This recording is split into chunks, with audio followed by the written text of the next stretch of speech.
Então, voltando aqui, eu demorei um pouco, mas cheguei no ponto em que eu queria. No ponto que eu queria. Então, eu vou agradecer aí quem teve paciência de me acompanhar até agora, porque agora sim a gente começa de fato, né, a análise desse tarô, segundo essa minha hipótese, que é a hipótese das fitas. Enfim, você vê essa fitinha. Então, por exemplo, nessa carta aqui, eu tava dizendo, né, que nas outras cartas para trás aqui do baralho, ela aparece já e ela chama a atenção para alguns pontos específicos. E uma das coisas que eu acho que a pessoa que pintou esse baralho errou foi em mudar as cores da fita.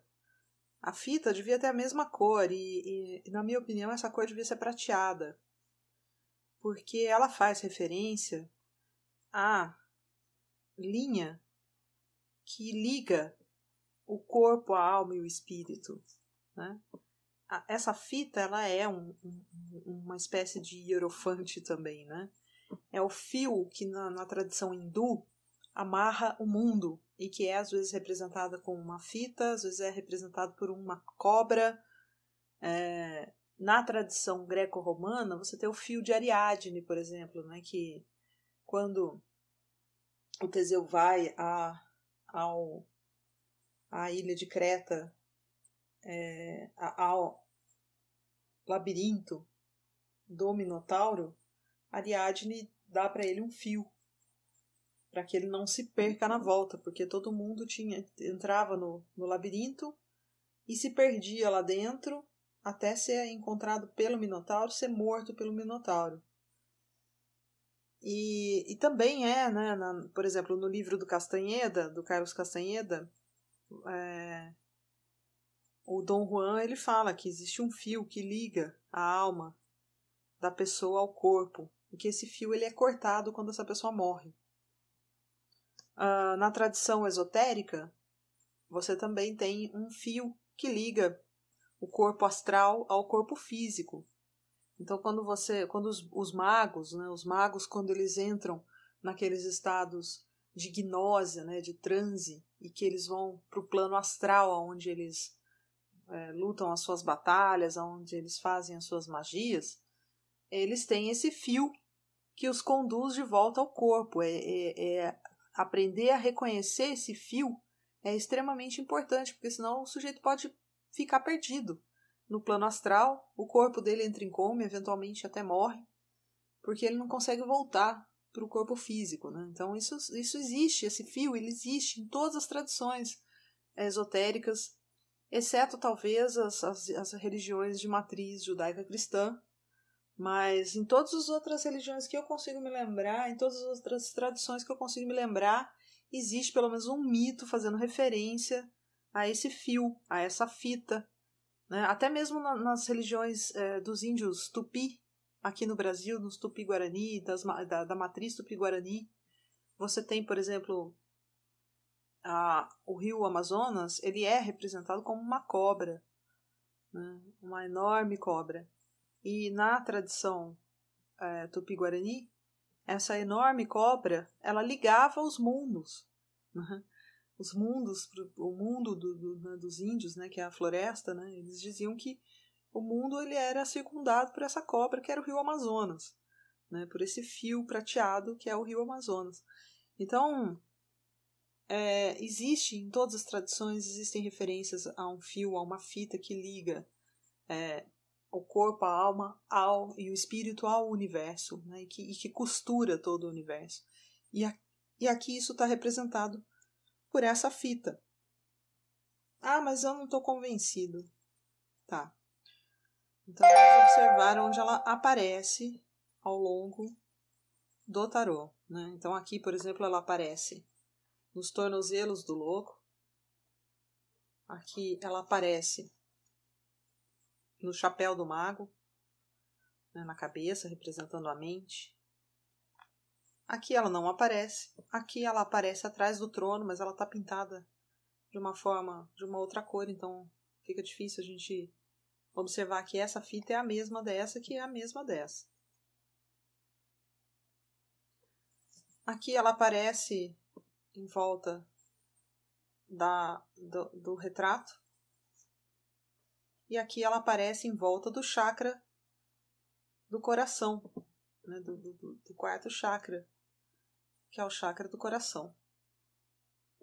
E é justamente, né, onde o Cupido mais atua, né, que é no coração das pessoas. É onde o Cupido atua. Né?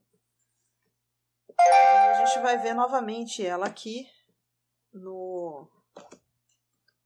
na carruagem, que é também uma carta muito interessante, porque aqui na carruagem você não vê os cavalos, né? Os cavalos que são tão tradicionais, né? O cavalo vermelho indo para um lado, o cavalo azul indo para o outro. Aqui as duas esfinges, né? Uma representando o polo feminino, outra representando o polo masculino. Você não vê os cavalos, né? Que dão a interpretação da dualidade, né? Dos caminhos, da escolha que o personagem, né? Que é o consulente, tem que fazer ao longo do seu caminho, né? As escolhas que ele tem que fazer. Aqui é um carro que alguém disse aí, né, no YouTube que parece mais uma cadeira de rodas, o que eu concordo plenamente. Parece muito uma cadeira de rodas, né? E é uma ideia muito interessante a gente imaginar isso aqui como uma cadeira de rodas também. Mas eu acho, na minha opinião, esse tarô foi desenhado em 1893, na época que o Henry Ford estava lançando aí o seu primeiro carro, estava lançando o seu primeiro carro. E que era uma notícia aí internacional que chamava a atenção do mundo todo mundo estarrecido. Olha, a modernidade, olha só o que os caras já inventaram uma carruagem que anda sozinha, uma carruagem que não precisa de cavalo. E para mim é essa a representação que o cara fez aqui, entendeu? Ele quis dar uma modernizada no desenho da carruagem, ele já quis aí colocar nesse desenho aqui um gostinho aí do que seria o futuro. Olha aqui, um carro que não tem cavalos, né?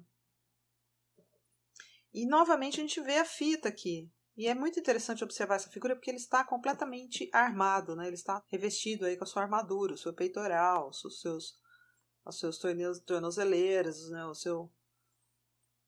seus protetores aí de cotovelo, de ombro, né? Só faltou na cabeça.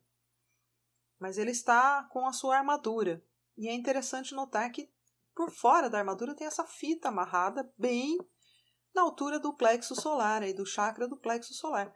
E justamente na altura aqui da barriga, você vê esse umbigo. Eu nunca vi uma armadura com umbigo. Então, bem na altura do plexo solar aqui, que é o chakra que está aberto para a nossa relação com o mundo, há um furo, né, na armadura dele. Que representa o quê? Que o chakra dele está aberto para ele se relacionar com o mundo. E é exatamente o que ele está indo fazer. É exatamente o sentido dessa carta. O que é a carruagem? A carruagem é quando você sai para o mundo, quando você vai em direção ao futuro, quando você se movimenta pelo mundo, quando você viaja, né? E aqui a fita está chamando a atenção para esse umbigo, que é o chakra dele aberto, né? A única abertura que tem nessa armadura. Ou seja, ele está protegido, ele está indo para o mundo e ele está protegido. Mas ele não está fechado para as relações. Ele está aberto para se relacionar com as pessoas. Isso é bem esotérico, não é não? Bom, a carta da justiça eu acho que é a mais parecida de todas com o tarô de Marcélia. Não tem fita aqui, não tenho muito o que dizer. Até as pregas do vestido aqui parecem, né? Ela também não está vendada. Aqui no tarô de Rider Smith, eles trocaram a justiça pela força, né? O arcano número 8 não é mais a justiça, é a força, e a carta da justiça foi parar no número 11. Aqui o eremita, que é outra carta muito diferente, né, das tradições de tarô que a gente conhece, né? Porque esse eremita aqui, ele também tem o seu cajado da sabedoria, ele também tem a lâmpada que ilumina aí a escuridão da alma, né? Tem essa... Parece uma corda, parece um cajado, a gente não dá para saber direito o que é esse instrumento aqui. E ele está lendo um livro. Está sentadinho debaixo de uma cabana, numa paisagem desolada. Eu não sei se é na versão Lois Carabeu ou no Il Meneghello que esse caminho aqui aparece como sendo um rio, não um caminho, de fato. Muito diferente, né, do eremita que a gente está acostumado a ver, né? Esse aqui é a outra versão do eremita, a versão RWS do eremita. E eu tenho aqui uma outra versão dele, que está aqui como São Longuinho, mas é o eremita, né? Não tem fita aqui também não.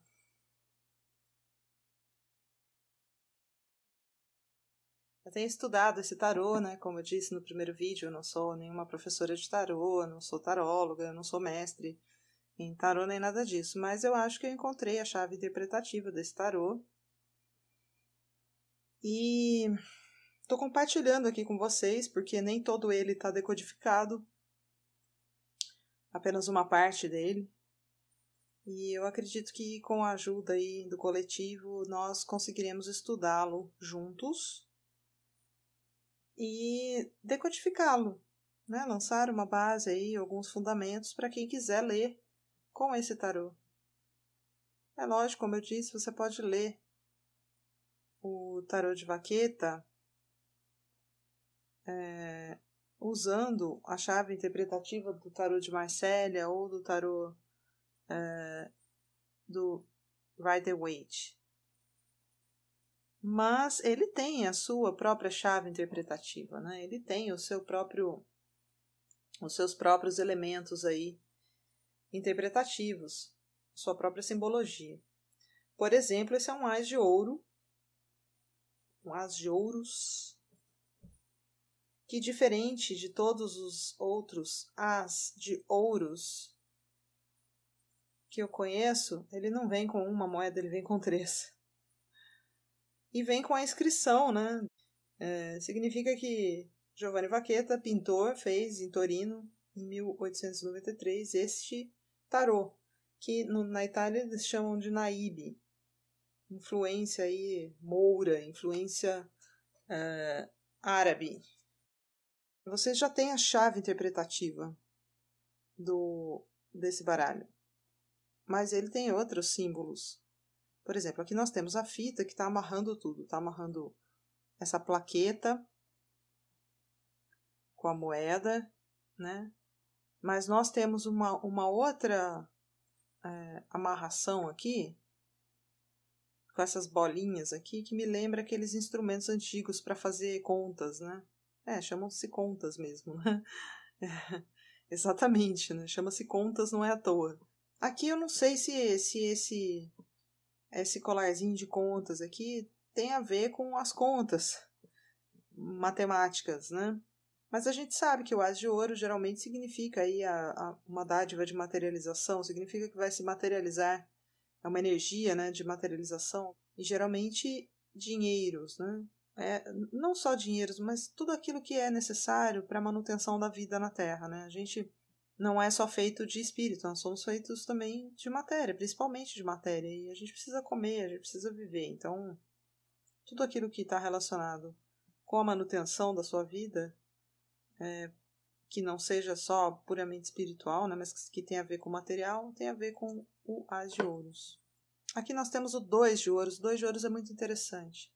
A simbologia do 2 de Ouros no baralho de Waite, no baralho de Marcélia e muitos outros que eu vi já que não são de Marcélia, nem são o de Waite ou o RWS, o sistema, eles vêm sempre com essa ideia, né, de equilíbrio, de balanço, de equilíbrio. Lembra um pouco aquele símbolo do yin yang, né?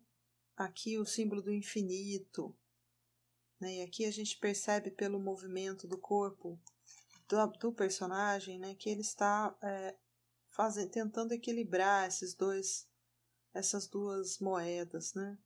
No baralho Rider-Waite-Smith original, atrás, aqui onde estão os navios, o mar está meio revoltado, tá? O mar está meio bagunçado, que dá também a impressão de ondas, de marés, né? Que joga a coisa para cima, joga a coisa para baixo, né? Aqui também é mais ou menos a mesma ideia, né? Parece o símbolo do infinito, e nas pontas aqui tem flores nascendo, né? Flor de lírio nascendo, dando uma ideia de equilíbrio. E aqui, né, você tem uma simbologia muito diferente, né? Só que é uma garrafa, e a rolha da garrafa é a cabeça de uma águia. Lembra um pouco um mito árabe das Mil e Uma Noites. Parece uma garrafa de gênio, né? Que você tem a cabeça da águia, que nos diz que é para ser aberto com sabedoria, né? Você só não use levianamente.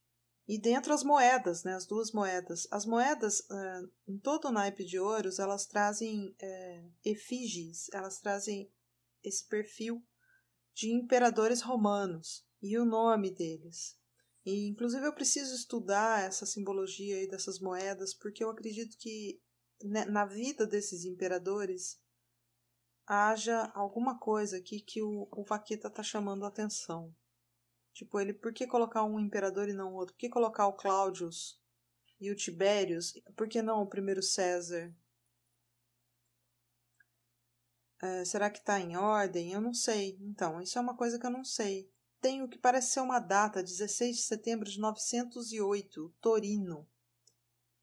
Então, eu acho, né, que tem alguma coisa a ver esses imperadores aqui, a vida deles, alguma coisa na vida deles ou nas datas em que eles reinaram, tem a ver com a dia toda aqui. Ele não teria esse trabalho todo de colocar, porque você vê que cada carta é um imperador diferente. Ele não teria tido esse trabalho todo de colocar imperadores diferentes numa determinada ordem, que eu não sei se é a ordem cronológica, eu não sei o que é. À toa, só para ficar bonitinho, sabe? A gente já viu que não tem nada aqui só para ficar bonitinho. E a gente vai ver mais ainda, porque agora é que entra mesmo a chave das fitinhas, ela vai ser realmente usada. Porque nos arcanos maiores, a simbologia já está mais ou menos determinada, o significado das cartas já estão mais ou menos determinados. Não é tanto a gente que define, né, o significado que a gente quer. Eu vou querer então que a minha força seja mais física do que espiritual. Eu vou querer que a carta da morte não seja a carta da morte. Quer dizer, até tem decks, né, que fazem isso. Eu tenho, por exemplo, ali o tarô, aquele tarozinho ali que tá aparecendo no fundo ali, é o tarô Zen do Osho. E realmente ali a simbologia dos arcanos maiores é um tanto diferente da simbologia que a gente está acostumado. Mas aquele é um tarô Zen, né? Então ele foi buscar o quê? Nas mitologias do Extremo Oriente, né? Nas mitologias do budismo, do taoísmo. Então faz sentido aquilo lá ser diferente desse aqui. E mesmo assim não é tão diferente assim, não. Dá para ler com a mesma chave interpretativa do tarô de Marcélia, você lê o tarô de Osho, se você quiser. Né? Dá para fazer a leitura intuitiva, porque as cartas são lindamente decoradas, né? Simbolizadas, né? Assim, tem vários símbolos. Se você conhecer um pouco da cultura do Extremo Oriente, você consegue fazer uma leitura intuitiva riquíssima. Então, assim, nada é por acaso nos baralhos de tarô. Né? Aqui a gente já tem a chave principal da interpretação, que são as fitas, né? E para onde elas apontam. Aqui nós temos um símbolo que é o símbolo de espadas. Espadas representa o ar, né? E aqui também, né? A águia representa o ar, mas ela não é só o ar, como eu já falei antes, ela é a sabedoria. Então você tem que abrir isso aqui com sabedoria. Não abra essa garrafa levianamente, ou seja, não gaste o seu dinheiro levianamente. Se você guardar o seu dinheiro e você mantiver não só o dinheiro guardado, mas mantiver um certo equilíbrio, assim, tipo, o que entra é sempre compensa o que sai, né? O equilíbrio, tá vendo? Tá vendo o sentido do equilíbrio aqui? Na ponta, né? Na própria figura super equilibrada aqui. Se você tiver esse sentido de equilíbrio, você vai encontrar alegria, que são o que esses sininhos representam. Os sininhos representam alegria, representam celebração, representam divertimento, representam felicidade, representam momentos de alegria mesmo. Então aqui é a sabedoria, né? Então a rolha é a sabedoria. Aqui é o ar, ou seja, abriu, o dinheiro voa. Então tente manter o equilíbrio sempre, né? Nos seus gastos. Outra coisa também, né? Esse equilíbrio aqui, essa ponta aqui, ele é muito difícil de ser mantido. Isso aqui é um animal de sabedoria, mas se ele se mexer, você derruba a garrafa, né? Então, assim, o cuidado é redobrado. Você tem que manter sempre as coisas em equilíbrio. É mais ou menos a mesma noção de Marcélia e de Waite. Mesma noção. Faz sentido, né? Porque, afinal de contas, é uma tradição. Então, assim, geralmente mudam-se os sentidos das cartas dos arcanos menores. E aí você tem... o Ney Naif explica que você tem a tradição da numerologia pitagórica, que vai num determinado sentido, e a noção da cabala, que vai num determinado outro sentido. E que ambos são aplicáveis e ambos vão acabar te dando resultados da mesma forma, né? Tarô, ele é tarô. Tarô é tarô. O próprio Ney Naif diz isso o tempo todo. Tarô é tarô.